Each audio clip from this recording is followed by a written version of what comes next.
에베소서 2장 1절로 10절의 말씀을 다 같이 한 음성으로 봉독하시겠습니다. 그는 허물과 죄로 죽었던 너희를 살리셨도다. 그때 너희는 그 가운데서 행하여 이 세상 풍조를 따르고 공중의 권세 잡은 자를 따랐으니 곧 지금 불순종의 아들들 가운데서 역사하는 영이라. 전에는 우리도 다 그 가운데서 우리 육체의 욕심을 따라 지내며 육체와 마음에 원하는 것을 하여 다른 이들과 같이 본질상 진노의 자녀이었더니 긍휼이 풍성하신 하나님이 우리를 사랑하신 그 큰 사랑을 인하여 허물로 죽은 우리를 그리스도와 함께 살리셨고 너희는 은혜로 구원을 받은 것이라. 또 함께 일으키사 그리스도 예수 안에서 함께 하늘에 앉히시니 이는 그리스도 예수 안에서 우리에게 자비하심으로써 그 은혜의 지극히 풍성함을 오는 여러 세대에 나타내려 하심이라. 너희는 그 은혜에 의하여 믿음으로 말미암아 구원을 받았으니 이것은 너희에게서 난 것이 아니요 하나님의 선물이라. 행위에서 난 것이 아니니 이는 누구든지 자랑하지 못하게 함이라. 우리는 그가 만드신 바라 그리스도 예수 안에서 선한 일을 위하여 지으심을 받은 자니 이 일은 하나님이 전에 예비하사 우리로 그 가운데서 행하려 하심이니라. 아멘. 우리가 신앙생활하면서 가장 큰 숙제가 무엇일까? 여러분 한번 생각해 보셨습니까? 어떻게 하면 하나님을 기쁘게 하시고 어떻게 하면 내가 하나님의 자녀로서 주께서 내게 주시는 권능과 이 모든 능력을 내가 사용하면서 좀 자유롭게 살 수 있을까? 이런 것들이 사실 우리의 마음 가운데 갈등을 일으키게 하기도 하지 않습니까? 그러면 이런 원인에 대해서 좀 우리가 한번 생각해 봐야 되는데 여러분 그 원인을 좀 생각해 보셨습니까? 그리고 원인을 생각하셨다면 그것이 무엇이라고 생각을 하십니까? 우리가 어떻게 보면 믿으면 우리가 예수 믿고 구원 받는 것이지 그렇게 색다르게 살 필요가 있겠는가? 이 세상을 그냥 더불어서 사는 것이지 그렇게 편하게 분리된 삶을 우리가 꼭 살아야 되는가? 그게 얼마나 피곤한데, 그게 얼마나 힘든데, 이런 생각들을 우리가 할 수 있는 것이죠. 그러니까 우리가 예수를 믿어도 그냥 그저 그렇고 남들이 볼 때도 믿는 사람이나 안 믿는 사람이나 비슷한 거지, 인생 그런 것이지 이렇게 생각하기가 너무 쉽다는 것이에요. 그러면 우리가 예수 믿고 구원 받았으면 그러면 좀 뭔가 다른 삶을 우리가 살아야 되지 않겠습니까? 가치관과 세계관과 삶의 목표가 좀 뚜렷하고 좀 변화된 이런 삶을 추구해야 되는데 이게 인간의 생각으로 인간의 힘으로 능으로 될 수 없기 때문에 우리가 빌립보서 이 4장 13절의 말씀처럼 내게 능력 주시는 자 안에서 내가 능히 이것을 할 수 있다. 그러면 내게 능력 주시는 그분을 내가 얼만큼 알고 있는가, 그리고 얼마나 친밀한가, 이런 그 부분들을 좀 가끔씩이라도 좀 우리가 생각해 보면 우리가 그동안 망각했던 나의 그 삶의 모습들을 좀 추스를 수 있고 좀 세상과 이 분별된 삶을 그래도 살 수 있지 않겠는가. 사실은 누구든지 말이죠, 예수 믿고 구원받아서 그리스도인답게 살려면 영적 전쟁이 보통 치열한 게 아닙니다. 왜냐하면 공중권세 잡은 이 사단은 늘 지금까지 우리를 자기의 노예로 삼아서 잘 써왔거든요. 그러니까 신앙생활을 제대로 하려면 영적 전쟁이 일어나지만 그렇지 않은 사람은요, 사단이 건드리지도 않는데요. 왜냐하면 가만두어도 내 편이니까. 가만두어도 하나님을 알기를 원하지 않고 기도도 하지 않고 그냥 사는 것도 세상 사람과 똑같이 열정적으로 이 세상에서 행복을 누리고 평안을 누리고 뭔가 자기 인생의 명예나 어떤 권력이나 이름을 남기기 위해서 그렇게 열정적으로 살아가기 때문에 둔다는 거예요. 그래서 피곤하다 죽겠다 해도 이 세상적인 일, 자기가 성취하고자 하는 이 일에는 전념을 다할 수 있도록 그렇게 풀어준다는 거예요. 근데 예수를 믿으려면 항상 거슬리잖아요. 그러니까 자기가 드러나지 않습니까? 그러니까 계속 방해하는 거예요. 우겨싸움을 당하게 하고 고통을 가하기도 하고 갈등을 느끼기도 하고 때로는 염려와 두려움을 주기도 하는 것이죠. 내가 이렇게 살 때 사실은 내가 제대로 살 수 있을까? 그래도 어느 정도 적당히 살아야 되지 않는가? 이런 생각을 하는 것이죠. 근데 이런 전쟁에 있어서 왜 사람들이 자꾸 포기하는가? 그리고 왜 우리가 믿음의 반석 위에 서서 바른 신앙생활을 하기를 원치 않는가? 그리고 예수 안에 있으면 감사와 기쁨과 충만함이 있어야 되는데 왜 이것이 되지 않을까? 여러분 고민해 보셨습니까? 전 때로 고민해요. 과연 이것이 목회인가? 과연 이렇게 내가 성도들에게 메시지를 전하는 것이 맞는 것인가? 성경을 가르치는 것이 맞는 것인가? 그러면 얼만큼 변화됐는가? 얼만큼 우리 성도들의 믿음이 성장했는가? 이런 그 부분들을 가끔 생각해 보면 한편으로는 희망도 되지만 한편으로는 내가 여전히 아직도 멀었구나 이런 생각을 할 때가 있다는 것이죠. 근데 왜 우리가 이런 것들을 은혜로 받지 못하는가? 이 과거의 나의 삶의 모습을 정상적으로 판단하지 못하기 때문에 그런 것 아니겠습니까? 사람이 은혜를 잃어버리면요, 우리 마음은 강팍해질 수밖에 없습니다. 그러면 은혜를 기억한다는 것은 무엇입니까? 나의 나된 것은 전적인 하나님의 은혜다. 그래서 과거의 나를 좀 기억할 필요가 있다는 것이죠. 그래서 오늘 본문 1절로 3절에 보면 과거의 나의 모습이 어땠는지를 다시 한번 상기시키는 모습을 볼 수 있게 되는 것이죠. 그래서 여호와 하나님께서는 이 사도 바울을 통해서 유대인들이 율법적으로 굉장히 묶여있는 삶을 살고 있지만 실질적으로는 그 율법을 아주 교묘한 방법으로 이용을 해서 세상 사람들을 질책하면서도 자기들은 죄를 짓는데도 합리화시켜서 죄를 짓는다는 거예요. 그래서 이 사도 바울을 통해서 너의 현재의 모습이 무엇이냐, 그리고 여호와께서 너를 구원하신 목적이 어디에 있다고 생각하는가, 이것을 볼 수 있도록 하신 것입니다. 다시 말하면 내 자신의 현 주소를 바르게 인식할 수 있도록 오늘 본문을 통해서 주께서 말씀하신다는 것이죠. 본문 1절에 보면 여러분도 전에는 허물과 죄로 죽었던 사람들입니다. 이렇게 세번역 성경은 말씀하고 있어요.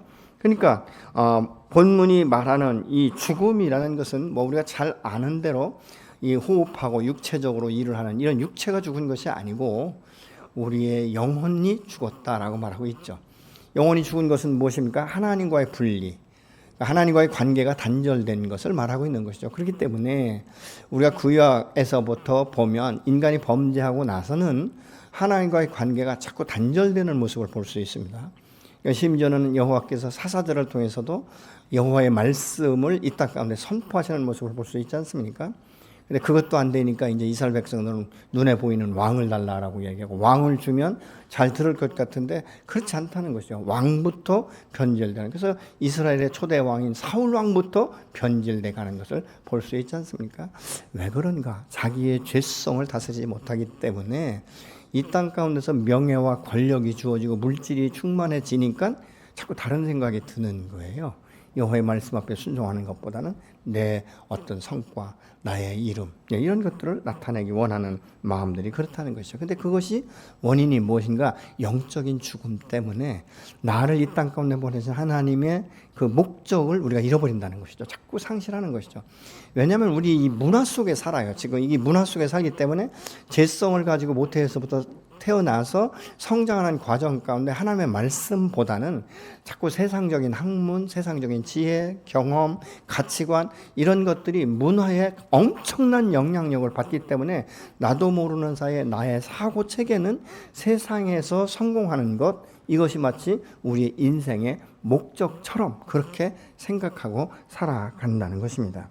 그래서 이 죄라는 것은 뭐 하물티아라는 말인데 표적, 관역에서 벗어났다는 의미가 아니겠습니까? 이 말은 무슨 말이냐면 하나님이 우리 인간을 당신의 형상으로 지으셔서 에덴 동산에 주시고 당신과 교제하면서 하나님의 뜻을 이 땅 가운데 모든 만물을 다스리면서 나타내 보이게 하신 것이거든요. 근데 죄를 범하면서부터 하나님과의 관계가 단절되다 보니까 오히려 피조물을 두려워하는 경향도 있지 않습니까? 죄를 짓기 전에는 모든 천하 만물이 사람의 그 영적 권위 안에 다 들어온 거예요. 이런 것들을 우리가 보면요, 이 세상 가운데 어떤 피조물도 인간보다 지혜로운 인간이 없는 거예요. 그걸 어떻게 볼 수 있냐? 여러분, 아담이 하나님께서 세우신 이 창조, 이 피조물들을 보시면서 이름을 짓는 모습을 우리가 창세기에서 볼 수 있지 않습니까? 근데 이름을 질 때 그냥 대나가나 짓는 게 아니에요. 그 사물의 움직임과 형태와 기질과 이런 모든 것들을 보면서 이름을 하나하나 짓는 거예요. 그만큼 지혜로웠다는 거예요. 근데 인간이 범죄하고 나니까 그렇지 않잖아요. 요즘엔 뭐 가정에서 말이죠, 자녀들을 한둘 나니까 이름 짓기 참 쉽습니다. 근데 옛날에 시골에서는요, 한 가정 가운데 보통 6에서 10씩 낳거든요. 근데 부모 세대가 4형제, 5형제만 되면요, 수십 명의 이름을 짓다 보니까 엇비슷한 이름이 굉장히 많습니다. 그냥 돌림자만 같으면 그 뒤에는 막 아무거나 다 붙여버리지 않습니까? 이제 이런 것들을 우리가 보는 것이죠. 그래서 우리가 지혜를 뺏겼다는 거예요. 어디에? 공중권세 잡은 영에게 뺏긴 거예요. 그리고 하나님을 섬기기보다는 이 세상에 돌아가는 이런 것 가운데 우리가 자신의 가치관과 이 세계관을 세우고, 또 이런 것들이 되지 않을 때 사람들이 대부분의 믿지 않는 사람은 운명이니 뭐 이런 이야기 하지 않습니까? 팔자니 이런 이야기들을 하거든요. 근데 여러분, 예수 믿는 사람은 운명과 팔자를 고친 줄로 믿으시기 바랍니다. 운명과 팔자의 영향력을 받지 아니하고 여호와께서 내게 주신 운명과 사명을 따라 살아가는 믿음의 산 증인으로 오늘 또 여러분과 저를 세우셔서 승리케 하시는 줄로 믿습니다. 근데 이 허물이라는 것은 뭐냐면 목적대로 쓰임받지 않고 자꾸만 다른 일들을 하는 것을 우리가 보게 되는 것이죠. 다시 말하면 실수를 의미하는 거예요. 그래서 곁에서 떨어져 나가는 거. 진리나 정도에서 벗어난 이 의미로 이제 사용하는데요. 다시 말하면 허물과 죄는 단일 언어로 사용한다면 죄라는 것입니다. 그러니까 이 죄로 인해서 인간이 허물 가운데 자꾸 빠지는 거예요. 이런 그 부분들을 우리가 보게 되는 것이죠. 죄범한 인간이 하나님의 영향을 가장 많이 잃어버리기 쉬운 것이 뭐냐면 나의 주인이 누구인가를 잃어버리는 것입니다. 여러분, 나의 주인은 창조주 하나님, 나를 모태 조성하고 이 땅 가운데 보내신 그 하나님만이 나의 참된 주인이신 줄로 믿습니다. 근데 이걸 자꾸 잊어버리는 이 원인, 이 이유 중에 하나가 뭐냐면 세상 문화 풍조를 따라서 우리가 살았다는 거예요. 그렇기 때문에 지금은 그래도 많이 자기 일을 많이 사람들이 찾아가요. 근데 과거에는요, 세상 문화 가운데 그 흐름 가운데 그냥 묻혀가는 것, 그것이 자기의 인생인 줄 알았어요. 그러니까 내가 하고 싶은 일이 있지만 이 문화 가운데 많은 사람들이 의식 가운데 그게 아니다 그러면 그 길을 못 가는 거예요. 왜? 그 길 가면 이상한 사람이 되어버리니까. 이런 그 부분들을 우리가 볼 수 있게 되는 것입니다. 사람이 자기 자신의 원주인이 누구인지를 잃어버리면 우리는 이 땅 가운데 하나님의 영광을 위해서 하나님의 뜻을 따라 사는 것이 아니라 공중권세 잡은 어둠의 영에 이끌려서 휩쓸려 살아갈 수밖에 없는 이런 처지에 이르게 된 것들을 우리가 보게 되는 것이죠. 왜냐하면 나면서부터 내가 배우고 습득된 모든 지식과 경험과 이런 어떤 선조들의 이야기들이 다 하나님과는 무관한 이야기들을 하도 많이 듣고 성장했기 때문에 그렇다는 것입니다. 그래서 2절에 그때 너희는 그 가운데서 행하여 이 세상 풍조를 따르고 공중권세 잡은 자를 따랐으니 곧 지금 불순종의 아들들 가운데서 역사하는 영이다, 이렇게 말하고 있잖아요. 그러면 불순종의 영은 무엇인가? 하나님의 말씀을 따라 순종하지 않고 하나님을 거역하고 하나님을 대적하고 하나님의 말씀 가운데 반대로 자꾸 가는 거예요. 근데 이게 반복적인 삶을 살다 보니까 죄 속에 아예 묻혀서 살던 옛사람의 정서 때문이다라고 말을 하고 있는 것입니다. 우리가 예수 그리스도 안에서 구원받기 전에는 다 어둠의 영의 지배 가운데서 죄악을 도모하면서 살았기 때문에 하나님 앞에 자신을 비추어 보고 산 적이 없단 말이죠. 그냥 다 그렇게 사는 줄 알았어요. 그래서 뭐 그렇게 사는 것이 당연한 것 아닌가, 이렇게 합리화시키고 살았다는 것입니다. 그래서 그렇게 산 것들을 보면 이 3절에 이렇게 말씀하고 있죠. 우리도 모두 전에는 그들 가운데서 육신의 정욕대로 살고 육신과 마음이 원하는 대로 행했으며 나머지 사람들과 마찬가지로 날 때부터 진노의 자식이었습니다. 이렇게 세번역 성경은 말씀을 합니다. 본질상이라는 이 말은 자연 조건의 상태를 말하는데 생기다, 근원, 기원, 혈통, 가계를 말하고 있는 것입니다. 다시 말하면 본질적으로 우리는 그렇게 죄악 가운데 출생했고 죄를 범하는 이 삶의 모습 가운데, 이 세상 가운데 그렇게 살았다는 것입니다. 여러분, 참 사람이 무서운 것은요, 부모가 이 자기의 단점이나 이 자기의 잘못된 것을 자식 앉혀놓고 훈련시키고 가르치는 사람 없어요. 이건 죄다, 이렇게 하면 더 망한다, 이런 이야기 가르쳐주는 사람 없어요. 근데 자녀들 그냥 보고 배우는 거예요. 무의식 중에. 여러분, 제가 참 놀란 것은 뭔지 아십니까? 유복자들의 삶의 모습이요, 이 먼저 돌아가신 부모의 삶의 모습과 똑같다는 거예요. 그건 뭐 보고 들은 것도 없잖아요. 그런데 어렸을 적부터 그게 된다는 것이죠. 제가 그래서 그걸 통해서 뭘 알았냐면, 야, 이거 흘러가는구나. 이 영향력은 가정을 통해서 흘러가는구나. 이런 것들을 제가 보면서 깜짝 놀란 적이 있습니다. 이 세상 사람들이, 많은 사람들이 영적으로 죽어 있기 때문에, 이 세상에 태어나는 순간부터 영이 죽어서 태어나기 때문에 당연히 하나님과 무관한 삶을 살아간다는 거예요. 그래서 우리가 이 관계 가운데 어떻게 누구를 만나고 관계하고 접촉하는가, 이것이 매우 중요하죠. 여러분, 우리가 친구들을 만나도 누구를 가장 많이 만납니까? 내가 좋아하는 사람 만나지 않습니까? 나를 그래도 세워주고 나를 인정해주고 용납해주고 이런 사람 만나고 싶지, 만날 때마다 까칠해가지고 이 잘못된 점만 다 그냥 지적질하고 다 뒤집어 놔버리면 여러분 만나고 싶습니까? 그래도 나는 그 사람 만나야 내가 살 것 같아, 그 사람 만나야 내가 단점을 발견할 수 있어, 이러신 분 있습니까? 여러분, 이 세상의 공중권세 잡은 어둠의 영은요, 절대 하나님께 나가지 못하도록 만들어버려요. 근데 우리가 이것이 너무 익숙한 습관이 되었기 때문에 예수 안에 거듭났지만 나의 옛사람의 정서를 끊어버리지 않으면 나도 모르게 그냥 같이 발 담그고 산다는 거예요. 그냥 그 나물에 그 물처럼, 그 밥처럼 그렇게 살아간다는 것입니다. 하나님을 알지 못하는 삶의 특징 중에 하나가 하나님의 영역을 자꾸 침범하는 거예요. 그 중에서 가장 대표적인 것이 하나님의 주인 되심을 인정하지 않는 것이고요. 또 좀 더 우리가 보편적인 세상 가운데 들어가는 것이 만몬의 영에 대부분 묶여 있습니다. 그 다른 것들은 다 그냥 포기할 수 있지만 이 물질의 관계에 있어서는 포기하는 것이 가장 힘든 것인 것을 우리가 볼 수 있게 되는 것이죠. 사실은요, 하나님을 주인으로 삼지 않으면요, 내가 주인이 되는 것 같지만 꼭 그렇지는 않아요. 공중권세 잡은 자의 노예로 전락할 수도 있고요. 그렇지 않으면 내가 나의 삶의 주인이 되려고 하다 보니까 인생이 고된 거예요. 그러니까 험악한 인생을 살아갈 수밖에 없다는 것을 우리가 깨닫는 것, 그것이 바로 축복인 것입니다.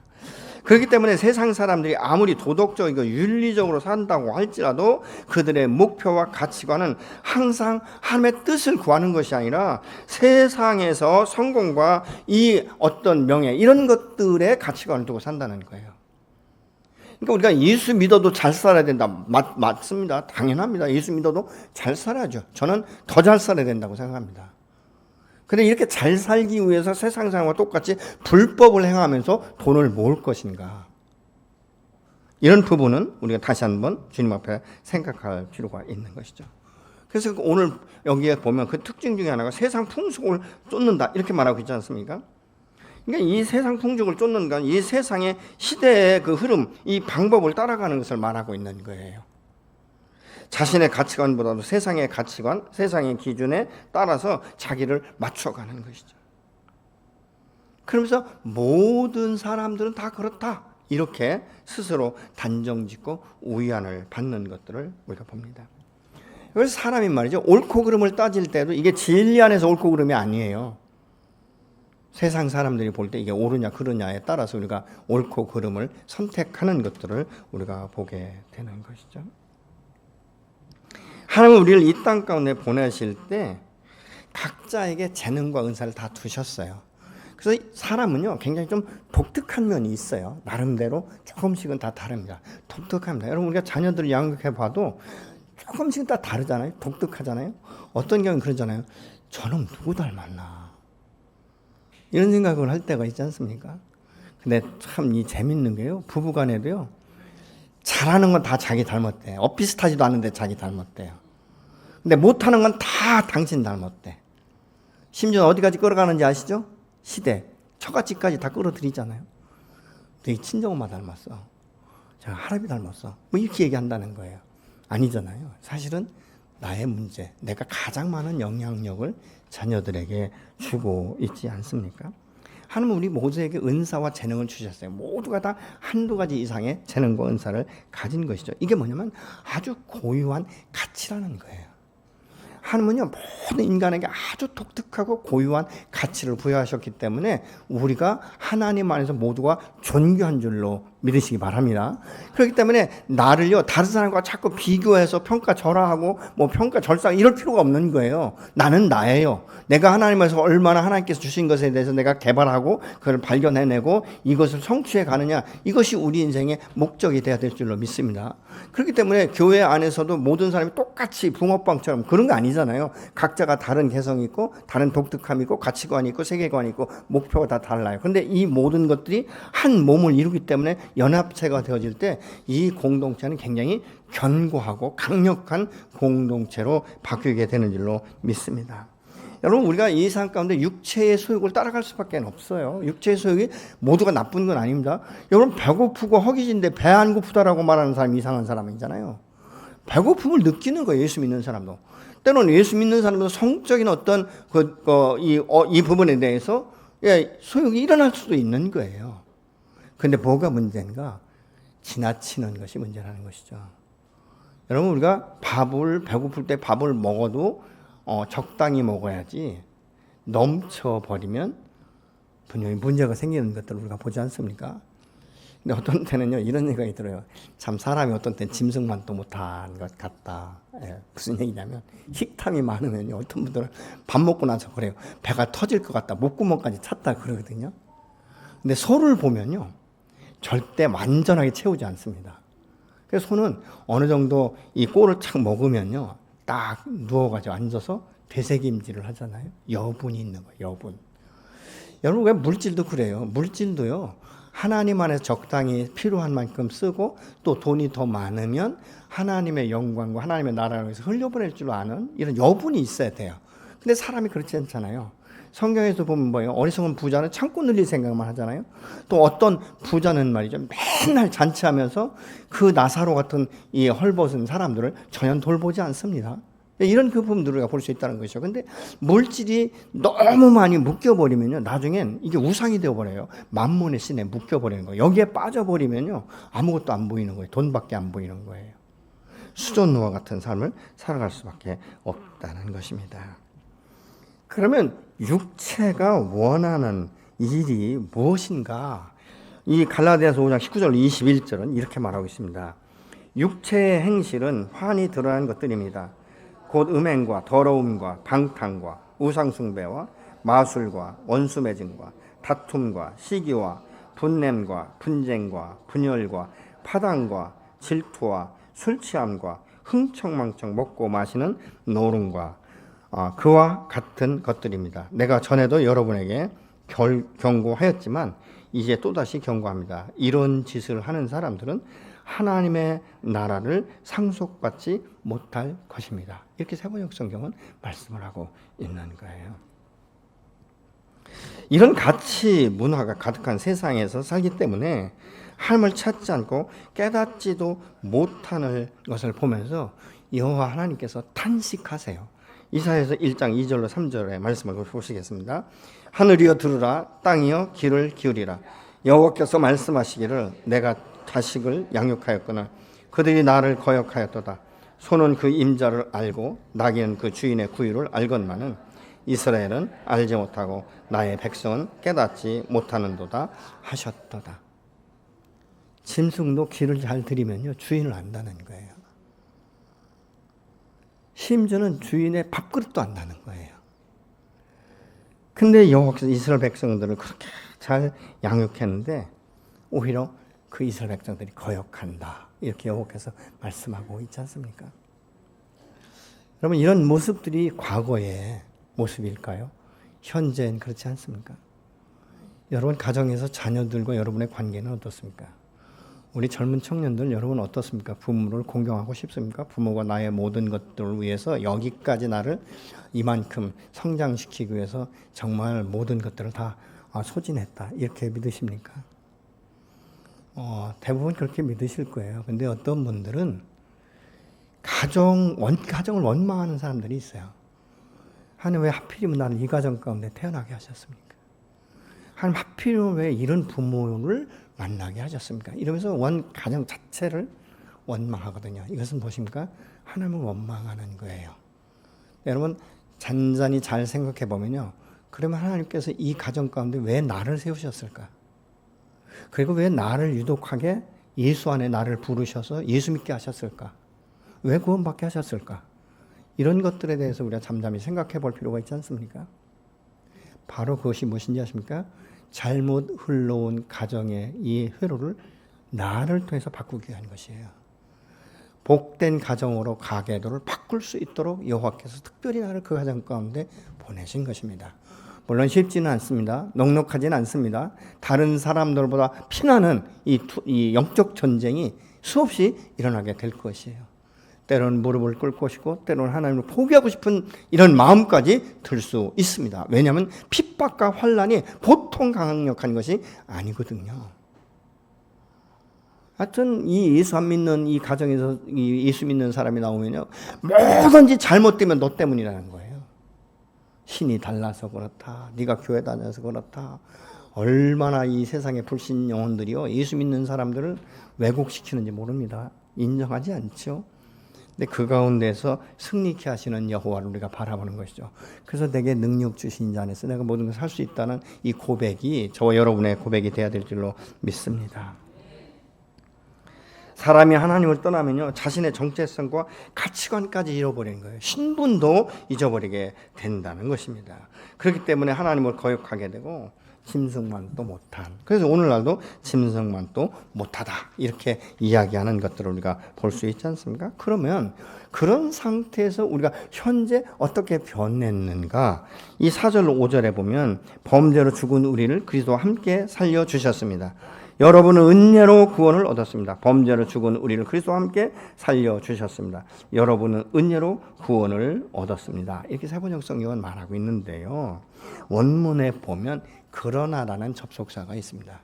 우리가 그렇게 공중권세 잡은 자의 그 아래서 노예 노릇을 했고 또 이 세상 사람과 똑같이 육체를 따라 살았지만 그러나 여호와께서는 우리를 영원토록 그렇게 살게 하지 않기 위해서 긍휼이 많으시고 자비로우신 여호와 하나님께서 우리를 사랑하사 그런 와중에 있는 우리를 건지기 위해서 이 땅 가운데 독생자 예수 그리스도를 보내주셨다라고 말씀하고 있는 것입니다. 그 십자가의 핏값으로 말미암아 우리가 대속의 은총으로 우리가 죄값을 사함받고 믿음으로 말미암아 우리가 구원을 받았기 때문에 이것은 은혜요 선물이다, 이렇게 성경은 말씀하고 있는 것이죠. 여러분, 본질상 진노의 자녀였고 공중권세를 따르고 본능적인 욕망을 따라 육정에 끌려 살다가 영원히 죽을 수밖에 없던 나에게 하나님은 자비와 은혜로 인하여서 거듭난 하나님의 자녀로 인치셨다라고 말씀하고 있는 것이죠.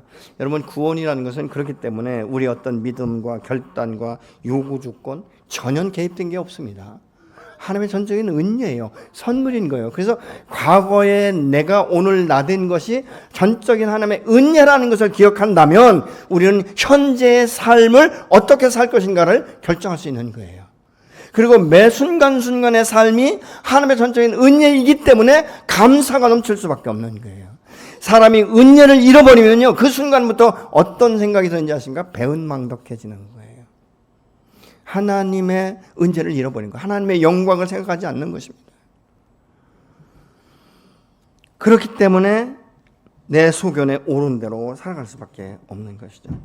살리셨다, 이 말은 당시 동물의 어떤 출생이나 이 생물들이 성장하는 것을 의미하고 있는데, 이 말은 무슨 말이냐면 새로운 생명을 주셨다, 이 의미예요. 사망에서 생명으로 옮겨졌고 심판에 이르지 않는다라고 분명히 요한복음 5장 24절 말씀하고 있지 않습니까? 우리의 생명은 오직 예수 그리스도로 말미암아 거듭났다는 것이죠.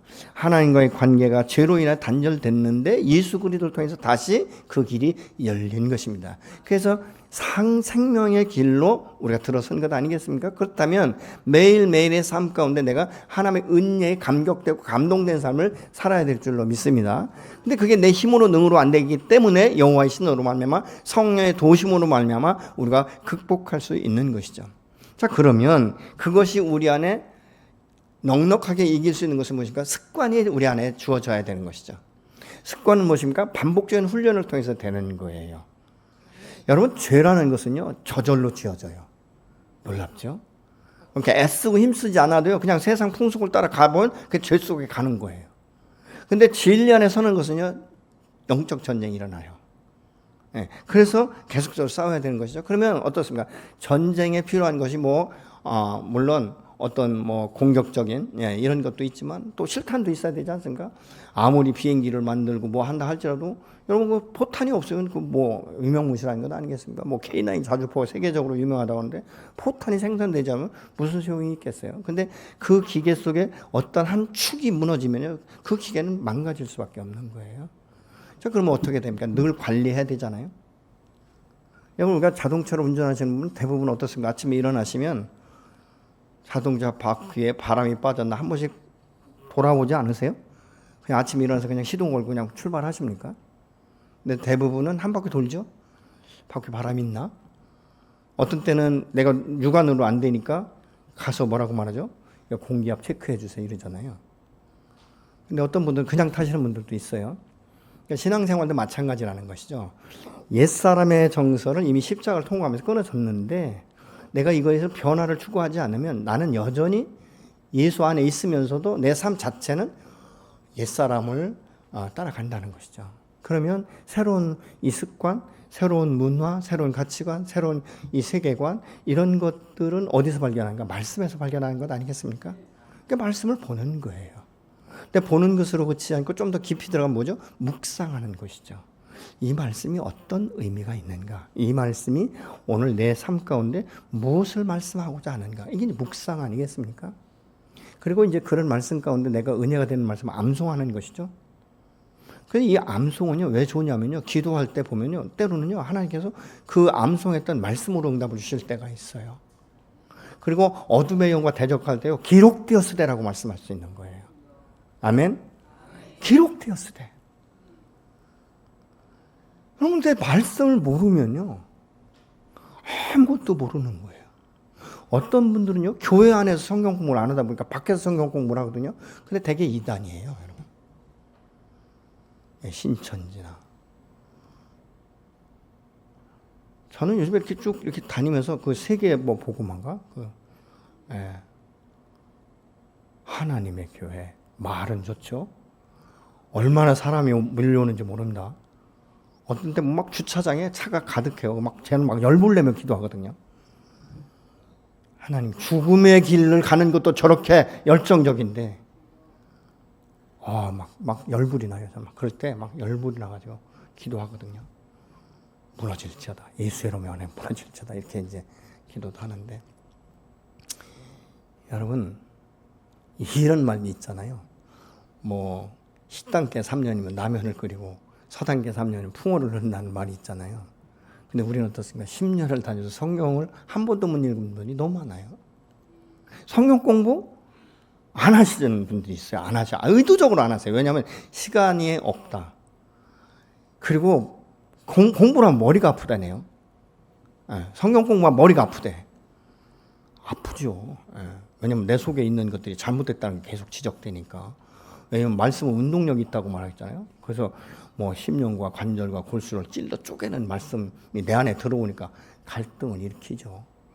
과거에는 자연스럽게 했는데 이제 자연스럽게 못하는 거예요. 활동이 자꾸 제한되는 거예요. 그러다 보니까 공부하기가 싫죠. 그냥 예수 믿고 구원받으면 되죠. 근데 뭐가 차이점이 있는지 아십니까? 예배 시간에 와도 은혜가 안 되는 거예요. 왜? 그 말씀을 모르니까. 저 무슨 뜻인지 모르니까. 그렇지 않습니까? 이런 것들을 우리가 보는 것이죠. 그러면 하나님은 구원받은 목적을 우리에게 주시잖아요. 그래서 이 오늘 본문에 보면요, 3절까지는 우리 옛사람의 정서예요. 근데 4절부터는요, 우리를 하나님 세우신 목적이 무엇인가를 계속적으로 말씀하고 있는 거예요. 그 10절 같은 데 보면 무엇입니까? 우리의 삶이 하나님 안에서 이 선한 이 목적을 통해서 우리를 세우기 원하신다. 이렇게 말하고 있지 않습니까? 그렇기 때문에 우리를 구원하셨을 뿐만 아니라 예수 그리스도와 함께 하나님의 그 나라에 임하게 하셨다. 이렇게 지금 말씀하고 있죠. 그러나 아직은 이런 말씀들이 익숙하지 않기 때문에 우리가 성경 말씀을 계속적으로 읽어서 과거에 옛사람이 습관적으로 살던 것처럼 이제는 말씀이 내 안에서 역사해서 습관적으로 말씀을 따라 준행할 수 있도록 우리가 훈련받아야 될 줄로 믿습니다. 그래서 바울이 쳐서 복종하기까지라고 말하고 있지 않습니까? 죄는 하나님에 대해서 거스르는 행위예요. 사단의 도구로 내어진 결과로 온 결과물이지 않습니까? 하나님이 우리를 구원하신 것은요, 내 영혼을 새롭게 하시고 거듭난 생명을 통해서 하나님의 나라를 확장하고 하나님의 영광을 드러내기 위한 거예요. 그러면 하나님이 기뻐하시는 일을 우리가 해야 되지 않겠습니까? 그래서 이 성경에 보면요, 하나님이 기뻐하신 일이 무엇인가 이렇게 시험해 보라고 에베소 5장 10절은 말씀을 하고 있어요. 에베소 5장 8절에 보면요, 너희가 전에는 어둠이더니 이제는 주 안에서 빛이라, 빛의 자녀들처럼 행하라, 이렇게 말씀하고 있어요. 그럼 빛의 자녀들처럼 행하는 것은 의롭고 진실한 이 삶을 사는 건데, 9절은 이렇게 말씀합니다. 빛의 열매를 모든 착함과 의로움과 진실함에 있느니라, 이렇게 말씀하고 있어요. 세계 2차 대전 당시에요, 독일인들이 유태인들을 엄청나게 학살했어요. 엄청난 핍박을 하지 않습니까? 막 가스실에 집어넣고 막 이러잖아요. 그런데 이 네덜란드 사람인 코리텐 붐이 말이죠, 유대인들을 돕다가 온 가족이 체포되어서 수감이 됩니다.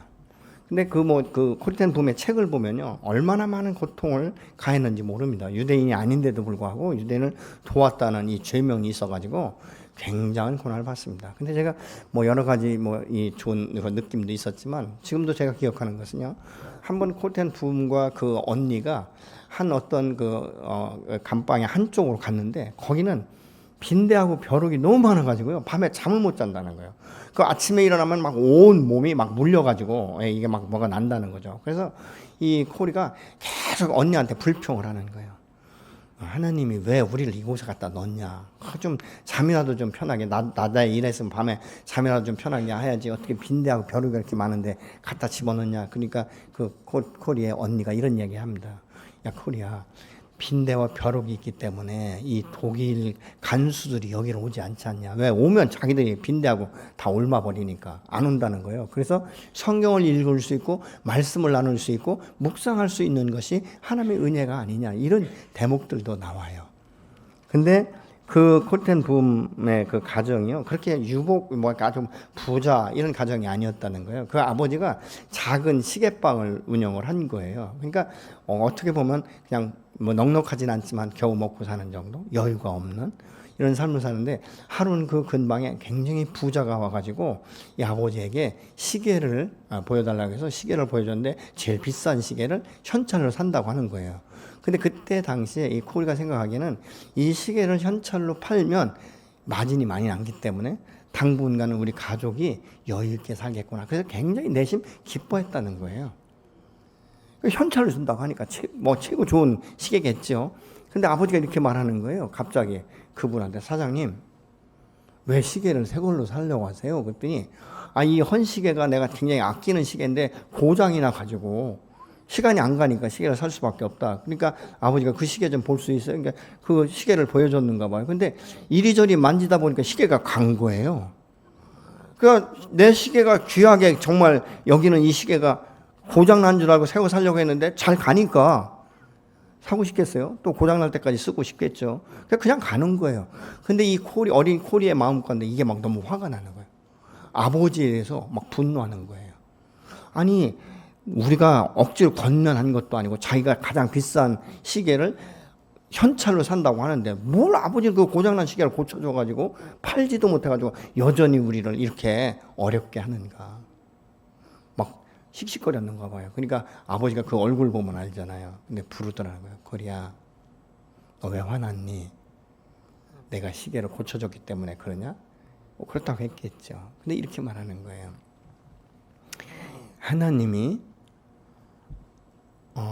하나님을 우리가 기쁘게 하는 것은 시계를 파는 것이 아니라 이 하나님의 그 영광, 하나님의 뜻을 위해서 사는 것이다. 그러면서 이렇게 말하는 것이죠. 우리가 돈은 없으면 하나님의 때에 필요에 맞게 공급하시지만, 우리가 하나님의 영광을 위해서 최선을 다하는 것이 무엇인지 한번 생각해 봐라. 시계를 고쳐주는 것인지 파는 것인지 이렇게 이제 질문을 하더라는 거죠. 조금만 손보면 고칠 수 있는 것을 고쳐서 손님이 좋아하는 시계를 계속적으로 사용하도록 하는 것이 하나님이 기뻐하시는 것일까? 아니면 나를 위해서 시계를 파는 것이 하나님을 기쁘게 하는 것인가? 이렇게 질문을 했다는 것이죠. 그러면서 이 아버지가 한마디를 남긴 것을 이 코리가 그 마음에 새긴 거예요. 우리 그리스도인들은 돈을 벌기 위해 사는 것이 아니라 하나님을 기쁘시게 하기 위해서 사는 것이란다 라고 말하더라는 것이죠. 그래서 자기가 유대인들을 도울 수 있었던 것도 내가 도우면 내게 어떻게 보면 해가 올 수도 있지만 하나님을 기쁘시게 하는 일은 이 핍박과 환난과 이 역경 가운데 이 고난 가운데 빠진 유대인들을 도와주는 것이 하나님을 기쁘시게 하는 것이라는 마음의 확신을 가졌기 때문에 자기가 도울 수 있었다 그렇게 말을 합니다. 여러분의 삶의 목표는 무엇입니까? 오늘도 하나님 앞에 서서 그리스도인답게 하나님을 기쁘게 해드리는 일을 선택하기 위함입니까? 아니면 이 세상 가운데 남부럽지 않은 삶을 살기 위함입니까? 우리는 무엇이 내 인생에 가장 가치 있고 무엇이 나의 인생의 목표인가를 다시 한번 돌아볼 수 있는 기회가 되어야 될 줄로 믿습니다. 제가 이것을 보면서요, 야, 나는 부모인 내가 내 자식들에게 어떤 선택을 하게 했는가, 어떤 영향력을 주고 있는가를 다시 생각해 보는 기회가 되었습니다. 우리는 잘못하면 공부할 때 공부만 시키고 이러는데 정말 하나님을 기쁘게 하는 게 뭘까? 공부의 최종인 목적이 무엇일까? 이것을 통해서 이 아이가 하나님 앞에 쓰임받고 하나님을 기쁘시게 하는 일을 하기 위함이라면 우리는 말씀과 기도 훈련도 같이 시켜야 되지 않겠습니까? 왜냐하면 아이들이 머리가 크면 나중에 복음이 잘 들어가지 않습니다. 가장 힘든 게 가족 전도예요. 제가 우리 가족을 전도하다 보니까 그래요. 저희 형님도 그렇고 전도하는 것이 너무 힘들어요. 왜냐하면 나를 너무 정난하게 다 알기 때문에. 그래서 우리는 어렸을 적부터 함께 훈련시켜야 된다. 먼저 그의 나라와 그의 의를 구하고 하나님이 기뻐하시는 일이 무엇인가를 가르치며 아이에게 지혜를 구하고 하나님 앞에 나아갈 때 하나님이 그를 들어 높이 쓰셔서 때로는 요셉처럼 때로는 다윗처럼 그렇게 쓰임받을 수 있지 않겠습니까? 여러분의 오늘의 삶의 모습 가운데 은혜를 얼만큼 기억하십니까? 우리는 은혜를 잃어버리면 나도 모르게 내 마음이 높아져요. 교만해져요. 그래서 내가 주인이 되고 싶은 거예요. 이런 삶 가운데 내가 오늘 무엇을 가장 가치 있게 생각할 것인가 생각해 봐야 되지 않겠습니까? 기도하시겠습니다.